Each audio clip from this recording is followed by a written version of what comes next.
నమస్కారం. నేను వద్దన్నా. ఇవాళ ప్రభుత్వం చేపట్టినటువంటి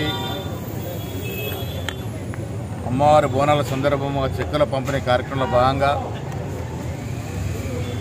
పాత నగరంలోని అక్కన్న మాదన్న ఆలయంలో జరిగే చెక్కల పంపిణీ కార్యక్రమం రావడం జరిగింది. భగవంతుడి యొక్క కార్యక్రమాల కోసం చెక్కులు ఇవ్వడం నా అదృష్టంగా భావిస్తూ ఉన్నాను. ఆ కార్యక్రమంలో భాగంగా ఇవాళ లాల్ దర్వాజా అమ్మవారిని దర్శించుకోవడం జరిగింది. అధ్యక్షుడు యాదవ్తో పాటు మా కాంగ్రెస్ సీనియర్ నాయకులందరూ పెద్ద ఎత్తున పాత నగరంలో ఇంత పెద్ద ఎత్తున జమకూడి ఇవాళ ఇక్కడ రావడం అనేది రానున్న రోజుల్లో కాంగ్రెస్ పార్టీకి శుభసూచకం. పాత నగరాన్ని అన్ని అంగులతో అభివృద్ధి చేయాలన్నదే కాంగ్రెస్ ప్రభుత్వం, ముఖ్యమంత్రి రేవంత్ రెడ్డి గారికి ధ్యేయం.